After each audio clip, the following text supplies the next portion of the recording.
In yet another week where I don't agree with anything that the judges have said. This is RuPaul's Drag Race Season 14, episode Infinity. I'm your host, Annie. And I'm Minty. And this is FunUntitled, where we serve every podcast an FU. So let's start with the fun part. It was the mini challenge, reading challenge, where the library is open. Sponsored by Sweet Tarts, the candy that tastes like dust. I used to eat a shit ton of that You as a used kid. to eat a shit ton. Didn't you eat like the orange flavored all the time? No. Okay, well, yes. But what I really like, they used to have this chocolate version, and they would only sell it in February. So you bought boxes and boxes like the dumb bitch you were. Because they last forever. There's no expiration date, so I'll just eat them as the year goes by, and then the next year I'll just buy it again. But then after a while, they just stopped selling it. I'm just like, well, I'm not gonna eat Sweet Tarts then, because I only have a craving for the chocolate ones. If my chalk dust doesn't taste like chocolate, what's the point? I'm gonna like GMM it, which is Good Mystical Morning, and like buy like some kind of expired, decade-old from Amazon that costs like $30 and the box is probably like $6, and just eat that for the rest of my life until I shit bricks. Well, you're a little tight, get it? And you ain't sweet, so I don't know what we're going with. So, I thought Lady Camden won the reading challenge. I thought Bosco one was pretty good though, but I thought Lady Cam's ones were better. And I like how some of these jokes were just the old jokes, but like modernized. Like, your face is good for podcasting. That's the same joke as your face is good for radio. Oh. Like, it's just a modern version of saying it. So I was like, I mean, it's funny, but you know, you're not gonna win, Deja. I thought Deja and Daya did the worst. I thought Daya was just a little too mean. Yeah, that kind of cuts deep. I cannot stand Daya anymore. I don't know if it's a villain edit. I mean, it's just like a brat edit, right? Yeah. Like, she hasn't really done anything wrong, but it's like, girl, stop bitching. Like, this goes on later on, but like, oh, I don't know why you called me Two-Faced during the reading challenge. If you was offended by that, you're not taking this competition seriously. And it's like, hey, Daya, if she's offended and she's not taking it seriously, what does it mean when you're offended? Ooh. The double standards. But yeah, I will admit, all Lady Camden was wordplay and could have been applied to anyone. What about you got an itty bitty waste of time? Just George's is itty bitty. Who called George's Serena Chacha? I think that was Willow. Okay, that was funny. That was funny, yeah. But Bosco won. It's not fair, Bosco. You can't have a cowboy boyfriend who accepts your gender and win $2,500. And have 2 stepchildren. That happens to eat your kind of hair. Hey. That was funny. So we move on to the 60s challenge, and it really alienated half the audience because no one knew what the 60s were. And I believe everyone in the cast is like 31 and younger, so even they don't know what the heck's going on. So there's the 3 groups all about babies. There's the Shangri-La, the Rupines, and the Runettes, I think. I don't know the references, except obviously the Supreme. And this was interesting. So they got to pick their own group, they get to write their own lyrics, they get to make their own choreography. I was surprised that when Jasmine and Joyce just went to the Runettes, it was like, hello, they're the 2 dancers, go join that fucking group. And like probably the worst person joined their group. Well, I mean, I knew from a mile away it was going to be Deja. you know, if I saw that Daya did not want to change from Bad Boy, I would have left too.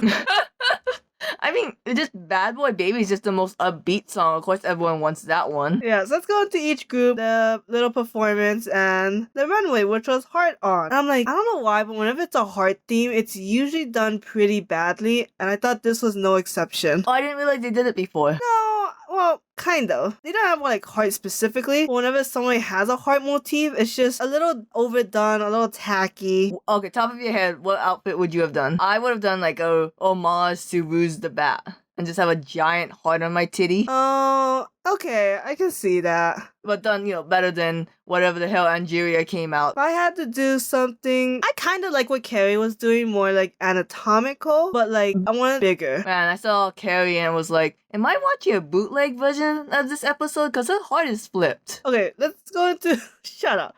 To the Repreme, since we're talking about them already. But their song was My Baby Is Love. So Angie, I didn't think her singing was that great, but I didn't think it was bad. It just wasn't really different, but maybe because she was embodying Diana Ross so much that I was just like, she couldn't really stray from the Ross. Yeah. A lot of people thought Angie should have won. I could have seen Angie winning over the actual winner. The only problem is that her dancing wasn't that great. No, yeah, the Rupremes had a very just be stationary and hula dance your way through. Yeah, at least hula dancers are telling a story. Oh, I mean, it's not a fair comparison, but the arms are basically parallel to the ground and like waving around like a tidal wave, you know? It's just whatever. And they're literally just wearing like pink gowns. Not even gowns, like bathrobes, I guess. It kind of reminded me of the Hercules song. Oh. But yeah, I hated Angie's final runway look. Yeah, she called like Harajuku's fashion. I was like, eh. Girl, you're a mushroom. Yeah, kind of. Then Carrie Colby. I don't know, not too memorable. I do say there was a lot of times she covered up Lady Camden, and Lady Camden had to step out of the way, and I was like, now who's effing up here, Carrie or Camden? I don't know, neither of them can dance, right? But, well, actually, no, Camden can dance. According to the judging, it was Carrie. Her gestures were too church-like. Yeah, which is usually praised, but I guess if you... See, again, it's like you have to make a reference, and if you don't follow the reference, then you're gonna lose. But it's like, I can see if you want to just like have it as like an inspiration. I just don't know why you have to follow the reference to a T. I believe that the Shangri-Las wasn't a reference, so that's why they could do whatever they wanted, and that's why Michelle Visage was like, oh, you stayed in character the whole time. Because, you know, she made that character, right? But in this one, I don't know why this was a specific reference to the, you know. Why would Shangri-Las not be a reference, but Rupemes and Runettes are? Is Runettes a reference? Yeah, the Ronettes. I've never heard of that. We don't know any of these bands, so of course we're not going to recognize any of them. So is this one only judged harshly because it's RuPaul's favorite band? In a sense, yeah. I feel like that's not fair. To be fair, this whole show is all about, you know, making RuPaul laugh, making RuPaul happy. It's basically just stroking RuPaul's ego. I don't know. So it is getting a little annoying because again, it's like I don't know the reference. I don't know if they're doing well or badly. And it's like it's just not fair. And then we already talked about Carrie's look. I didn't realize the whole panty thing until Michelle Visage brought it up, and I was like, that's now all I can stare at. It was really weird because there's a really big black part and on the crotch, and I have to assume that's the duct tape. Yeah, I mean, it was just like, it's so skin, right, that you're gonna notice something underneath. You should have pulled a Bosco and just go butthole out. No panty line. Oh, well, I mean, I guess so. I'm just saying we could have had 2 buttholes on the runway. Yeah, but Carrie ended up having to lip sync. I don't know if she can lip sync with her butt out. They did it on Dragula. God. Well, Bosco said she didn't want to do that. But yeah, I wish Carrie just like kind of went the whole way. I wish Carrie cut into her fake boob and put the heart in it, so it made more sense that she ripped it out. And while I was on the wrong side. And while I was on the wrong side. Make a show of it. Or put it between the boobs if we're not going to be anatomically correct. Just tuck the heart away. It looked ugly when she came out. You know the heart wasn't rhinestones. Oh, that would have been nice. There's a girl on TikTok who just rhinestones things. Like she did a Rubik's Cube, the Jason Voorhees mask. Really? I always wanted to know how to rhinestone. I mean, is it literally just literally glue? It's literally like you get strips of rhinestone, right? And you just have to like put it on the thing and like, you know, glue it on and then cut it. Damn, tough life. Tough life. There's also like an art like that where you bedazzle like a poster and they tell you like color by numbers. Oh, I mean, sure.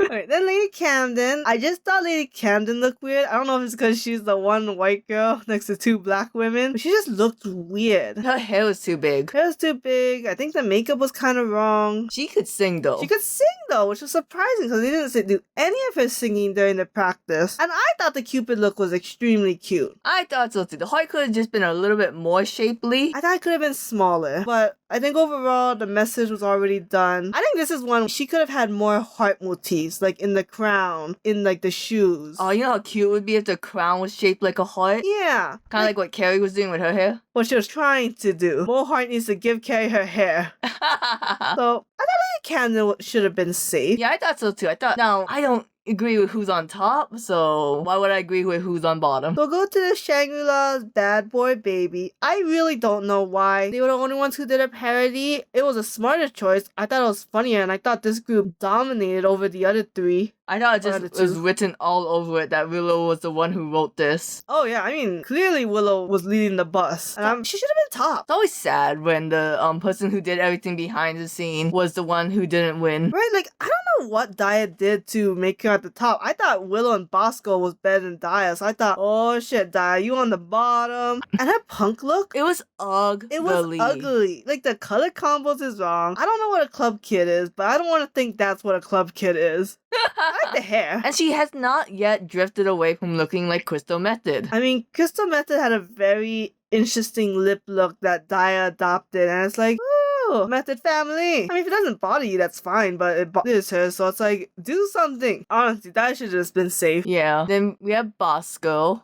I just love those black and white outfits. That's all I'm going to say about the performance. Because Bosco overall was kind of unrememberable. I like Bosco. I think she came out, she was like can my sister come? She likes to watch. I'll stop that. I did nothing. And then I thought Bosco's white vampire look was okay. There's a scene on Instagram. I don't know which Drag Race franchise it's from. But basically, it's like these two people came out. They had like very big white dresses, and one of them dropped like red wine on their red dress. So there's like this big red streak stain. And it looked really cool, and it was just very performative. So I kind of thought Bosco was gonna do that, but she didn't. And I'm like, well, you're just in a really white outfit. I wish I understood why her butthole was out. Yeah, because it's like you're going for this vampire theme, and then it's like, okay, and what? Like, it's just shock value, but it doesn't follow the theme. Unless she had like a heart on the butthole. Maybe?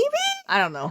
They Yeah, should have said just, something. So it's just like, I didn't really feel like it was a strong heart theme, so maybe that's why she was on the bottom, or just safe. It was okay, the outfit. And then Willow Pill, obviously we thought her performance was the best, and that she should have been on top, and she did choreography a good dance, right? They were like moving, they were jamming. It was really cute. Yeah, the runway look. My only problem is that it looked way too similar to last week with the whole Borat. I mean, yeah, it had like the same theme. Oh yeah, you know that, you're right. Now that you mentioned the Borat, I like the idea of it. Is can't be the right word? I don't know. It was quirky. I'm gonna argue it would have been better without the stupid Borat because it didn't make sense why all your thongs was around your legs and then you had a wedgie. Yeah, she did have another wedgie. Maybe that's why she was safe. It was just like, it was a weird look, and it fit the theme, but it could have been a little better. Could have been different from last week's look. Okay, I guess I kind of see that. Still think she should have won. Still think, yeah, she beat a Daya. For sure. Then the last one, the brunette, with He's My Baby. Well, the dancers cannot sing, and people were like, oh my god, they made Joy just talk and not sing. Yeah.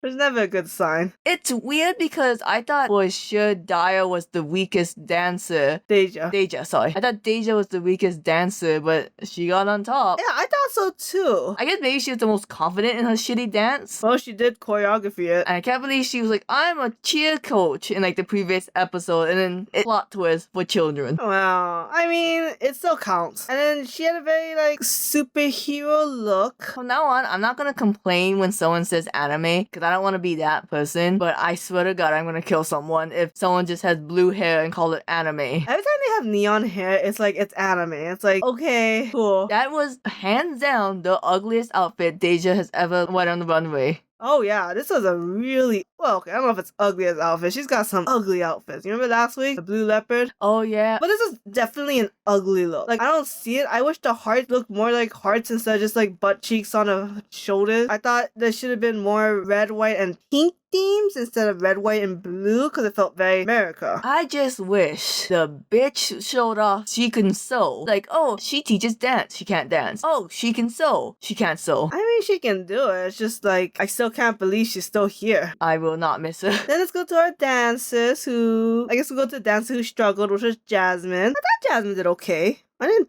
think it was that bad. She can't sing. I will say her face was a little weird where she wasn't really lip syncing well, and maybe that's because of thinking too much about dancing. Yeah, I was expecting more from a dancer. Like I said, I thought if you saw the two dancers go into one group, then it's like, damn, jump on that. They go dance very well, but I guess it's the whole thing of not everyone can teach or arrange choreography, whatever. I like how Bad Boy Baby, you're the stocky, and He's My Baby, you're the stalker.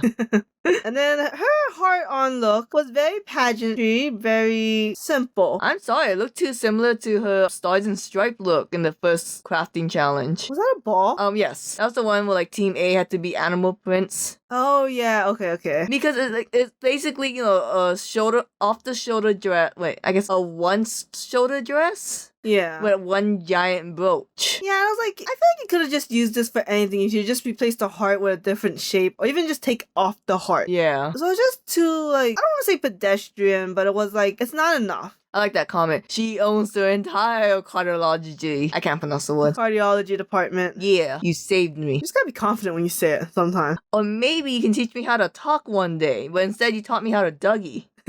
I've never once anyone asked me to Dougie better.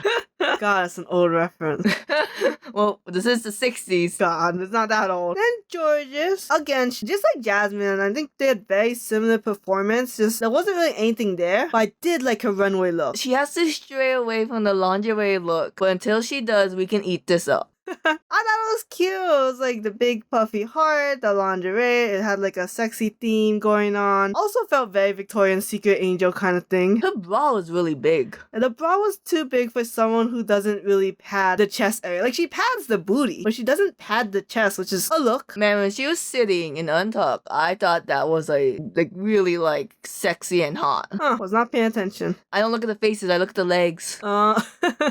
Okay, so the tops were Angie, Daya, and Deja, and the bottom was Jasmine, Carrie, and Camden. Who was your top two? My top two would have been, I think we both agree, would have been Angie and Willow. Oh, maybe. I kind of would have rather like Willow and Bosco. Oh. I thought Bosco was bringing in that same energy that she did in the Save the Queen commercial. Yeah. Just kind of like she stood out in that way from doing things a little differently. I thought Angie did her homework better. You gotta give her some points for that. Sure, but again, I don't like that. It has to follow the reference. For the bottom two, Jasmine and Carrie. On one side, I'm like, they're doing this because of the drama last week. And they always do that for productions, right? But at the same time, no, I can see it kind of. Kind of. I think I would have put Carrie and Deja. Oh. Just put Deja from the top to the bottom. Maybe I'll just leave it as Carrie and Jasmine. I definitely think Camden should have been safe though. Well, her makeup, I don't know. The look was whack though. And then somehow Crystal Method won this entire week. She's always a winner. No, it was Daya. So Jasmine and Carrie lip sync to Unbreak My Heart. I kind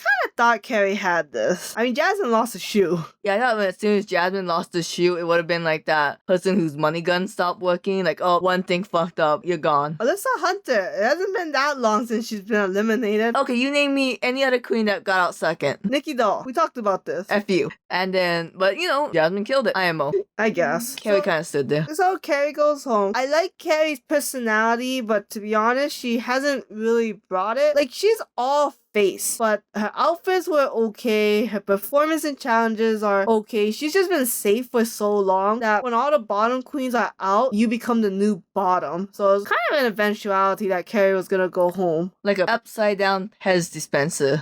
Yeah, in a sense. Oh, no, the Pez dispenser, technically the top goes out first. I said upside down. Okay. And, it's okay, because I don't think Carrie would have done good in Snatch Game. I don't know. I guarantee you she would have been a Kardashian. Oh, yeah. Yeah, I don't need that. So next week we have I'm blanking out. What was next week? I don't think it was an acting. Oh, well. And it wasn't Snatch Game for some godly reason. They're gonna do something next week and we have to accept it. Something's happening. It's coming. Let's talk about something we do know. UK. Alright, y'all. We're done with the US. Now put on your hat, tuck your shirt in, because we're about to go over the train wreck, which is UK. And I'm gonna say this now. If you don't watch UK and you're only here for US, keep staying, because Minty has words, Feelings. emotions, Thoughts. Pokemon. A lot of Pokemon. So let's get into season 1 UK versus the world, episode 4. So it's the Snatch Game, and they decided to do a new format where it's gonna be teams of 3 play in a family feud. Not really Snatch Game anymore, but it's still Snatch Game format. Right off the bat, do you like this better than the dating game? Okay, so the cons was that it didn't have the same vibe, because the basic gist was like the 3 queens could give suggestions to like the matriarch of the family on what the answer to the question should be, because they're only trying to get the number 1 question, as if this is like the 4th round. And so because the matriarch could technically just pick any answer, not even ones that they've said, it just kind of felt like, well, what's the point? I mean, I know the whole thing is, not the point, but it didn't have the same vibe. But what I did like is that you can see every queen's answers. Like, they had to go through them all. So do I like this more than the dating? No. But is it a nice twist? Yes. Alright, let's just breeze by the contestants because it's the ending we want to get to. Just like in any Avenger movie. Rude. Not about that after credit scene. I thought it was. So we'll go over each queen and the runway look, which is Luck Be a Lady. So we'll start with Bagger Chips, who was Katie Bates. I don't know the reference. I believe she's supposed to be that crazy lady in Stephen King's book who basically runs over her favorite author, breaks his leg, and keep the author in her cabin to make him finish finished his book. Oh, that's the Family Guy parody where Stewie broke like Brian's legs. Yeah, but I think Baga did it better because, like, you know, the author was RuPaul. Yeah, Bagga sucked RuPaul's dick.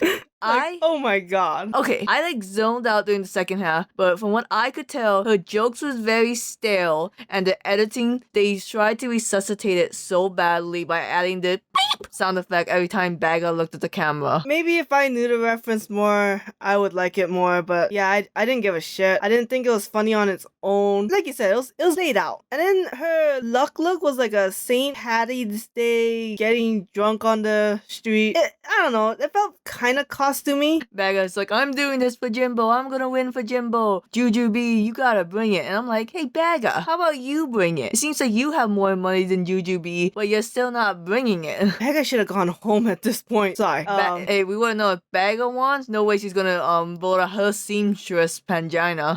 Well, If Baga voted off Pangina after Pangina made that dress, everyone would hate Baga. I mean, we'll see next episode, right? Yeah. So then Pangina went out as Mariah Carey, which we all know is a bad idea. Every Tom, Dick, and Harry knows, do not be a musician. Musicians are boring. They can sing pretty, they can't act pretty. Except obviously Cher, because RuPaul loves any Cher impersonation, good or bad. I thought Pangina did look like Mariah Carey, and she had like that one good joke, the Lambs one, but after that it was just like, it's not funny, it's not drag, it's just an answer. I'm so mad that Pangina did not bring up All I Want for Christmas. The number one thing we know about Mariah Carey. That's Mariah Carey, right? Yes. Awesome. And I thought her slot machine look was cute. I thought the coins flying away from her was pretty aesthetics. That was cute, yeah. I mean, it's just a lot of cute. It wasn't enough fashion, maybe? I don't know. It was just like, I'm a slot machine. I did think it was a little lazy. She just kind of pasted a slot machine on her chest. Yeah. And she just took it off during Untuck. I know, right? Then Jujubee was Cher, and it's hard because Chad Michaels just did such a way better Cher that it's like, Jujubee, it's not even close. But she was kind of funny. I like the Cher cutie joke. I like the whole, like, Chad Michaels being like, she doesn't even do the mouth thing. And Jujubee's doing the mouth thing the whole time. Oh my god. There's little, things to pick off the bone. She wasn't the worst, except when it came to the one-way. Yeah, well, okay. So her performance is definitely a safe performance, right? But her lucky cat, at this point, Jujubee, because there's such an easy way to fix that, which is basically like put ears on and hold a golden coin. Now, just to tap into that whole safe space talk bullshit that they had in the middle. We are Asian. We can't talk about the lucky cat. I don't even think you have to be Asian. If you know the reference, you know that it's not a very good reference. According to Baga, she has to announce she's Irish to be a leprechaun. Yeah, that was stupid. That's so stupid. Okay, here's the thing real fast about the whole safe thing and like, we can't say edgy jokes. Like, I think Mo did try to save that conversation, but like, don't punch down. Yeah, like there really are some things that just aren't funny, like racism. Like, you can't say any shock value jokes. Like, you can't joke about, like, let's say abuse and think, what, you guys got butthurt about that? Oh, I'm being censored. And I think like one problem is that sometimes people say a joke but not realize how prejudiced it is in nature. Like if you make an abuse joke and you're saying like all abuse victims are blank, it is to say all people are something. It's just prejudice in nature. It may not be racist, it may not be transphobic, it may not be sexist, but for it to be prejudice in nature, you gotta realize you're gonna get canceled for that because you are literally lumping people together when that's just not the cool thing to do anymore. Which it should have never been in the first place, because that is the root of racism, sexism, transphobia, things like that. Yeah, but I digress. Long story short, we're Asian. We can say, hey, Jujubee, get a cardboard circle and make it a coin. Jujubee, you could have gone home this episode and I would have been fine with it. Jujubee, you could have walked out there with your damn cat bag and it would have sold the message that it was a cat better. I thought she was an Egyptian cat. I did not get lucky cat until the arm thing. Yeah, I didn't get it either to the arm. But then I was like, why an Egyptian theme? And she has a perm because as we learned from Fresh Off the Boat, perms represent, well, my father said that. Oh, that's why you said that, you piece of shit. You want to be a piece of shit? I'm going to tell my daddy you said that. And he's going to beat up your dad. A lot of self-hate in that, man. Oh, you know who else has self-hate? Janie Jack for doing James Charles. First of all, it's pronounced Janie Jacquet. And I just got All Stars 5 India Farah doing Jeffree Star vibes. Like, yes, you picked someone who's controversial, who's well known, who has like a catchphrase, which is not even a catchphrase. It's basically the intro to the show and how they merch things. But it's like they don't have any idioms or hilarities or comedy around the character. So why would you pick them? Like, the problem is, like, if your only joke you can go to is that, you know, the whole he prayed after straight guys, then you're gonna hit a dry well because that's not funny. And also, if you're gonna make it funny, that would need a backstory. That's true. Too long of a backstory for a Snatch game. Like, you gotta explain a lot. Like, I get that, like, oh, if you want to find Jujubee's Cher funny, you kind of have to know Cher, right? But in this one, very few people knows James Charles. The judges won't know him that well. And then Jane Jacquet's roulette look. Obviously, I like the roulette. It's very flashy. It's very cute. I just don't understand the pink dress. Like, it's just such an eyesore. I wish she was dressed like in a suit or something to look like a dealer. That would have been cute. Right? Like, and what's the ball? She could have dressed in silver and be the ball. She could have dressed in silver and beat a ball. One giant smooth ball. Like a dolphin. Jujubee would be so jealous of how smooth she'd be. Alright, moving on. Then Blue Hydrangea kind of did the same thing that Bagga did, was basically being an Austin Powers played by Mike Myers character. And I mean, it was good. It was the best, I would say. It was the best. And then she changed to, I don't remember the villain of Austin Powers, which I thought, yeah, like Michelle Visage said, that was a really good choice because Austin Powers was getting old. I think Mike Myers plays both of them. He does? I'm pretty sure. I never knew that. I never watched Austin Powers. I think he did. We both did. It's not our cup of tea. Okay. You know, you saw the first one, but you didn't like it so much that you didn't watch 2 and 3, which to be fair, 2 and 3 was really bad. Yes, it was the best one. And then she had a very dark blue with like some gold foil outfit. She was supposed to be a leprechaun because she had a pot of gold, and I thought it was an okay look. It was pretty. You realize it was dark green, right? You sure? Yeah. That was blue. You know, it kind of makes sense if it was green. Yeah, it was just a very dark green. What is this, Japanese? We're getting the two Aois confused? Screw you. That required a lot of history, folks. Look it up. This just needs to know in Japanese. Fuck you. And honestly, I didn't even see the gold until Like a close-up. yeah, and like the untuck moments. I guess, do you call it untuck moments? I mean, the deliberation. The deliberation, yeah. So it's like, I didn't care for it. Then, more luck, more heart. I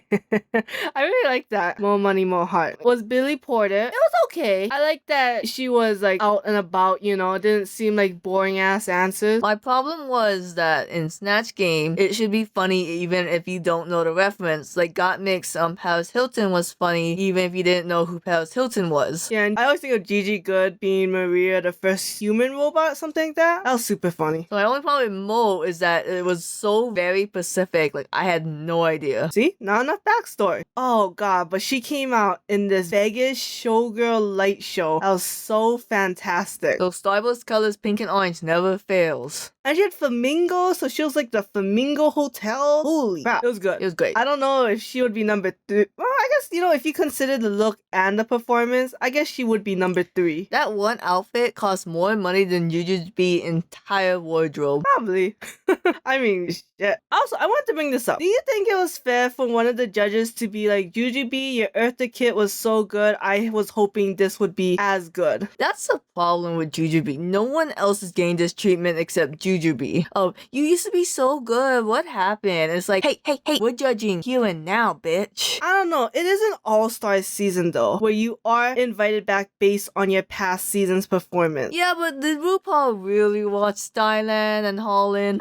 Probably not. I don't even know how much you remember. That's a lot. And it sucks because I guess it's Jujubee, she shot herself in the foot by accepting, but she's the only one who did it so many times. I like the theories that Jujubee is just not putting the effort because 1, she's extremely popular already. 2, there's no money prize. Like, you put $100,000 on the line, she gives you All Stars 5 performance. If you give her a song with RuPaul, she's giving you UK versus the world performance. Yeah, but she wouldn't have to be begging, would she? I don't know. Clearly a season 1 episode because of how cutthroat it is. Yeah. Because no matter know what? Whenever there's a season 1, it is extremely raw. Because let's get into it, right? So the winners were Baga and Blue. I hate the goddamn UK queens. I didn't like them in season 1. I don't like them here. But that's not the point. And All-Star rules state that if you're not in the top, then you're in the bottom and you're up for elimination. This was boring, the whole deliberation. I was like, I don't give a fuck. Then Jujubee home. Clearly Jujubee's going home. And they lip sync to Let It Go. The bootleg version.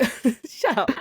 You tell me shut up on the podcast again. I swear to God. I swear to God. I swear to God. What are you gonna do? I am going to make you rewatch this episode. No, you teared up because Blue won the lip sync and voted Pangina heels off. And Blue already told Pangina, if I vote you off, it's because you're my biggest competition. I mean, okay, when Jimbo left, Jimbo was clearly disappointed and clearly like, I could explode, right? Like, you could feel that from Jimbo getting eliminated. When Pangina left, it was visceral. All her hopes and dreams just kind of crashed. And even the judges, which I don't even think I've ever seen them have such a disappointed look ever since Pangina's elimination. A lot of people on Twitter was mad that they kept Pangina crying when Rue was like, if you can't love yourself. Yeah, that went on a bit long. I don't know why, because if everyone's separately mic'd, you could have definitely taken that out. I don't know, maybe it's like... It was that loud on everyone's mics. Yeah, that's the only thing I could think of, but honestly, I'm sure they could have edited out. I mean, they kept other queens who cried. There was a UK queen who was crying, and it lasted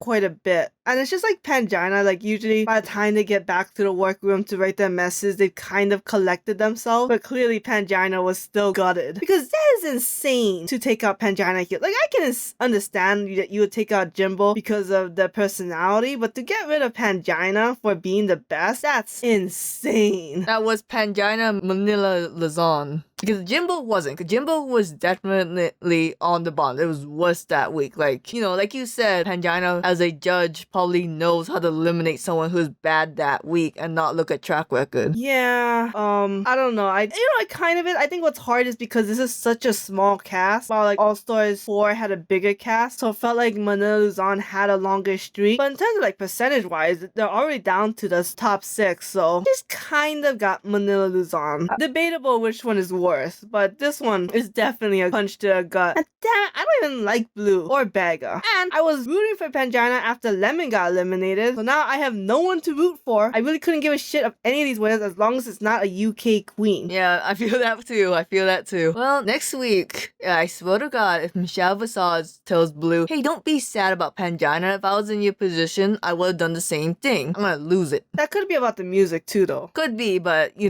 knows. So next week is a singing challenge. Damn it. Bye.